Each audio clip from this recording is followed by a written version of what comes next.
विद्यार्थियों, बीए प्रथम वर्ष की कक्षा में एक बार आपका पुनः स्वागत है।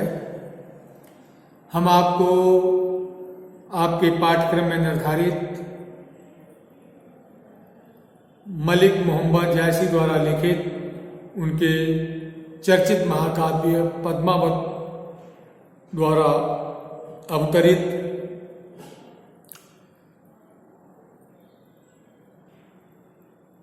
छंदों की व्याख्या समझा रहे हैं। इसी क्रम में ये मानसरोदक खंड का अंतिम छंद प्रस्तुत है। कहा मानसर चाहा सो पाई, पारस रूप यहाँ लग आई, भा निर्मल तिन पायन पर से, पावा रूप रूप के दर से, मलय समीर बासतन आई, भा शीतल गए तपन बुझाई, ना जानो कौन पौन ले आवा, पूर्ण दशा भय पाप गवावा, तत्कन हार बेग उतराना, पावा सखिन चंद बिहसाना, बिगसा कुमुद देखी शशिरेखा, भयतः ओप जहां जोई देखा, पावा रूप रूप जस चाहा, शशिमुख जनु दर्पण हुई राहा, नैनुद देखा कमल भाग, निर्मल नीर शरीर, हसत जो देखा हंसवा, दसन ज्योति नगहीर। पद्मावती सखियों के साथ मानसरोवर में स्नान करने गई और वहां सखियों ने आपस में अनेक प्रकार के खेल खेले, क्रीड़ाएं की। उन क्रीड़ाओं को करते समय एक सखी का हार खो गया। पद्मावती सहित सभी सखियों ने मानसरोवर के गहरे जल में प्रवेश कर डुबकी लगाकर उसका हार उसे वापस दे दिया। मलिक मोहम्मद जायसी कहते हैं कि पद्मावती रूपी परब्रह्म को का स्पर्श पाकर, उसका सानिध्य पाकर मानसरोवर खुश हो गया, प्रसन्न हो गया, उसकी इच्छा पूर्ण हो गई। कहा मानसर चाहा जो पाई, मानसरोवर की इच्छा थी कि परब्रह्म रूपी पद्मावती का स्पर्श करे, उनका दर्शन करे।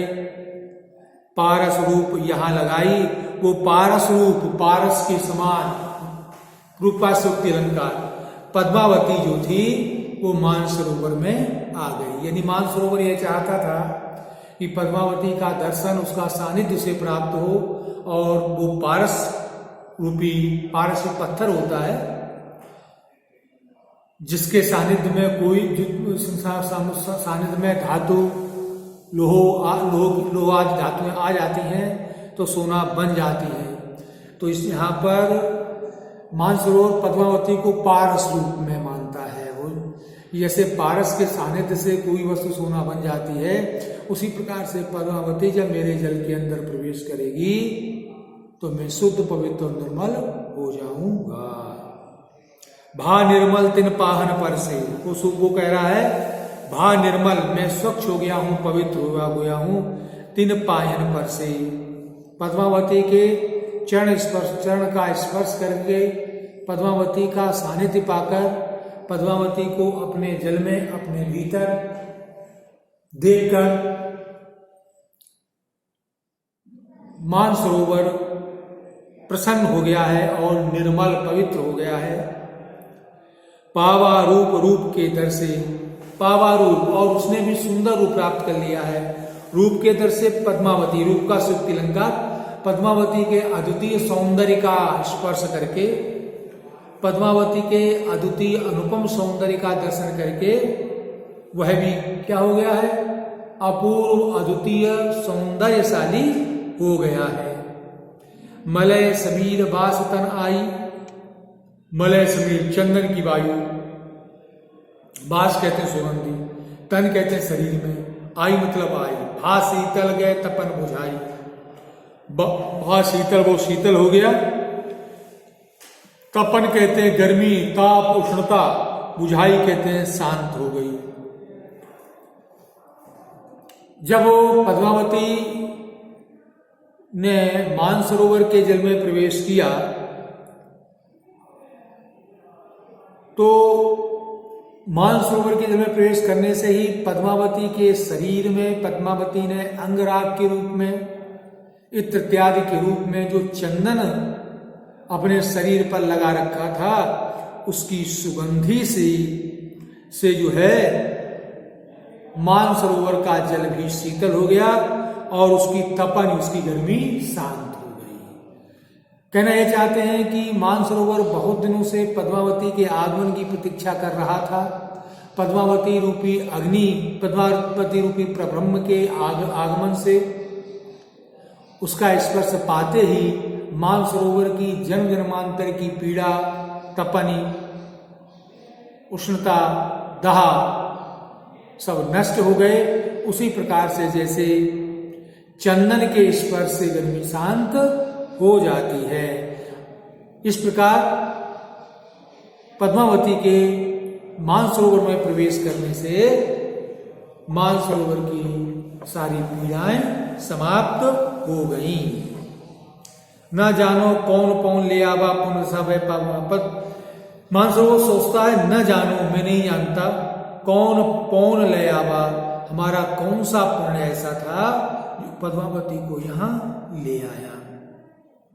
अर्थात हम बहुत पुण्यशाली थे कि पद्मावती रूपी परब्रह्म के हमें दर्शन हो गए। कहना चाहते हैं जब जन्म जन्मांतर के पुण्य आविर्भूत होते हैं, जन्म जन्मांतर के पुण्य जब प्रकट होते हैं तो परमात्मा से मिलना होता है। मानसरोवर कहता है कि पता नहीं हमारे किस जन्म जन्मांतर के पुण्य फलीभूत हुए हैं जिससे पद्मावती रूपी परब्रह्म के हमें क्या हो गए, दर्शन हो गए। पुण्य दशा है पाप गमाना, और मैं पुण्य को प्राप्त हो गया हूँ, मैं पुण्य आत्मा हो गया हूँ, मेरे पाप सारे नष्ट हो गए। पद्मावती रूपी परब्रह्म का दर्शन पाकर, पद्मावती रूपी ईश्वर का सानिध्य पाकर मेरे समस्त पाप नष्ट हो गए हैं और मैं पुण्य आत्मा बन गया हूं, मैं पुण्यशाली हो गया हूं। पता नहीं कौन से मेरे ऐसे पुण्य थे जिन पुण्यों के कारण मुझे पद्मावती का स्पर्श प्राप्त हुआ, पद्मावती का दर्शन हुआ। तत्क्षण हार वेग उतराना, और जैसे ही पद्मावती ने जल में प्रवेश किया हार को ढूंढने के लिए और मानसरोवर की इच्छा पूर्ण हुई, उसी समय जो था तीव्रता से हार जो था वो ऊपर आ गया, ऊपर उतराने लगा। अर्थात अब कहना यह चाहते हैं कि मानसरोवर ने पद्मावती का स्पर्श पाने के लिए पद्मावती को अपने जल में प्रवेश करते हुए देखने के लिए उसने उस सखी का जो था हार छुपा लिया था। जैसे ही उसकी अभिलाषा पूरी हुई, पद्मावती रूपी परब्रह्म ईश्वर जैसे ही जल में मानसरोवर जल में प्रवेश किया, वैसे ही हार जो था तत्क्षण उसी क्षण हार जो था वेग तुरंत उतराना मतलब ऊपर आ गया। पावा सखी ने चंद्र भी हसाना, पावा सखी और सखियों ने, उस सखी ने अपने हार को प्राप्त कर लिया, चांद भी हसाना। और पद्मावती रूपी रूप अलंकार चंद्रमा हंसने लगा। विद्यार्थियों, जैसा मैंने आपको पहले बताया, इस रूपक में मलिक मोहम्मद जायसी ने पद्मावती को ईश्वर चंद्रमा के रूप में और सखियों को तारों के रूप में प्रस्तुत किया है। तो जैसे ही हार उस सखी को प्राप्त हुआ तो सखी प्रसन्न हुई और उसको देख करके पद्मावती क्या हो गई, प्रसन्न हो गई। रूप का सूक्ति अलंकार। विगसा कुमुद देख शशि रेखा, और कुमुद पुष्प जिसके विषय में कहा जाता है कि वो चंद्रमा को देखकर खिलते हैं, और जैसे ही चंद्रमा अस्त हो जाता है वैसे ही कुमुद पुष्प भी क्या हो जाते हैं, अस्त हो जाते हैं।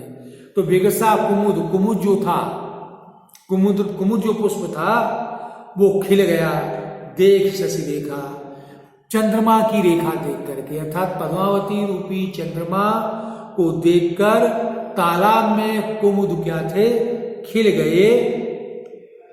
भयता ओप जहां जुई देखा, जिसने जैसे पद्मावती को देखा वैसे ही ओप कहते हैं उसे, चारों तरफ क्या हुआ, प्रकाश प्रकाश ही दिखाई पड़ने लगा। अर्थात क्या करना चाहते हैं, भयता ओप, वहां प्रकाश ही प्रकाश फैल गया जहां जहां पद्मावती ने दृष्टि डाली। देखिए पद्मावती को ब्रह्म के रूप में प्रस्तुत किया है, पद्मावती ईश्वर है, ब्रह्म है। तो पद्मावती ने जहां जहां निगाह फेंकी, जहां जहां दृष्टि से देखा, चारों तरफ अद्वितीय प्रकाश फैल गया, चारों तरफ अद्वितीय उजाला हो गया। नयन जो देखा कमल भा, अच्छा, पावा रूप रूप जस चाहा, जिसने जैसा रूप चाहा उसे वैसा ही प्राप्त हो गया। कहना चाहते हैं कि परमात्मा जिसने जैसा रूप चाहा, अर्थात जिसने जैसे सौंदर्य की कामना की, रूप की कामना की, वैसा ही उसे प्राप्त हो गया। कहना चाहते हैं कि परमात्मा को जो जिस रूप में देखता है परमात्मा उसको उसी रूप में प्राप्त हो जाता है। तुलसीदास जी ने भी लिखा है, जासी रही भावना जैसी, जाकी रही भावना जैसी, प्रभु मूरत देखी तिन तैसी। पावा रूप रूप जस चाहा, जैसा जिसने चाहा वैसा उसे रूप प्राप्त हो गया। ससिमुख जन दर्पण हुई रहा, ससिमुख जन दर्पण हो रहा। इस प्रकार पद्मावती रूपी पद्मावती का मुख जो किसके समान हो रहा था, दर्पण के समान हो रहा था। उपमालंकार, अर्थात जैसा हम दर्पण में जो अपना चेहरा देखते हैं तो जैसा हमारा चेहरा होता है वैसा ही दिखाई देता है। उसी प्रकार से पद्मावती के प्रति जैसे इसकी भावना थी, पद्मावती उसको उसी रूप में दिखाई दी। नयन जो देखा कमल भा, उसने नयन खोले तो चारों तरफ कमल खिल गए। निर्मल नील शरीर और चारों ओर मानसरोवर का जो जल था वो निर्मल हो गया, पवित्र हो गया। पद्मावती के दृष्टि खोलते ही मानसरोवर में चारों तरफ कमल ही कमल खिल गए, जल निर्मल और पवित्र हो गया। हंसा तो देखा हंस भा, और जब पद्मावती हंसी तो मानसरोवर में चारों तरफ हंस ही हंस उत्पन्न हो गए।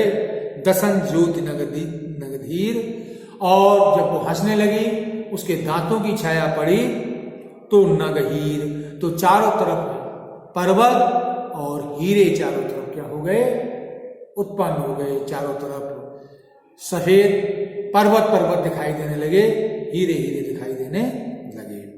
विद्यार्थियों क्या कहना चाहते हैं इस छंद में, इन पंक्तियों में एक्चुअली पद्मावती को ब्रह्म बताते हुए बताया है कि ये संसार जो है ईश्वर की ही प्रतिकृति है, ईश्वर की ही प्रति छाया है। पद्मावती ने जब नेत्र खोले तो कमल खिल गए, और उसके शरीर का सानिध्य पाकर मानसरोवर का जल पवित्र हो गया। वो हंसी तो चारों तरफ हंस उत्पन्न हो गए, और उसने जब दांत खिलखिला के जब उसके दांतों की छाया पड़ी तो सफेद शुभ्र पहाड़ और हीरे उत्पन्न हो गए।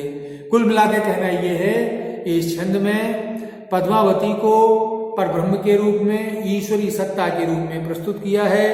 जायसी ने यह बताया है कि मानसरोवर बहुत दिनों से पद्मावती के आगमन, उनके स्पर्श की प्रतीक्षा कर रहा था, और जैसे ही पद्मावती मानसरोवर स्नान करने के लिए आई, उसने उस एक सखी का हार छुपा लिया, यह सोचकर कि हार खोजने के लिए पद्मावती जल में प्रवेश करेगी, अंदर तक प्रवेश करेगी, और उसके प्रवेश करने से ही पद्मावती के शरीर का सानिध्य मुझे प्राप्त हो जाएगा, और मेरे सारे पाप, मेरी सारी तपन नष्ट हो जाएगी, मुझे अद्वितीय सौंदर्य प्राप्त हो जाएगा। और वैसे ही पद्मावती ने जैसे ही प्रवेश किया वैसे ही सारी इसकी इच्छा पूरी हो गई। तो इस प्रकार विद्यार्थियों, यह मैंने आपको मलिक मोहम्मद जायसी द्वारा लिखित मानसरोवर खंड जो आपके पाठ्यक्रम में संकलित है उसकी व्याख्याएं मैंने आपको समझा दी। यह उसकी अंतिम व्याख्या थी। परीक्षा की दृष्टि से भी ये महत्वपूर्ण है। इस मानसरोधक खंड जो है वो जायसी के पद्मावत में है। जायसी का पद्मावत चौपाई और दोहा छंद में लिखा गया है। इसकी भाषा अवधी है, ग्रामीण अवधि का उन्होंने प्रयोग किया है। शिल्प सहज सरल है, आकर्षक है, भाषा संप्रेषणी है और सुबोध है। हम छंद को पढ़ते ही उसके अर्थ तक पहुंच जाते हैं। तो विद्यार्थियों, आज इतना ही। कल हम आपके सम्मुख भक्त काल के एक दूसरे नए कवि के साथ आएंगे और वो है मीराबाई। कल हम आपको मीराबाई का परिचय देंगे और पाठ्यक्रम में जो भी छंद निर्धारित हैं उनकी हम आपके सामने व्याख्या करेंगे। तब तक के लिए आप सबको बहुत बहुत धन्यवाद। कल हम फिर मिलते हैं।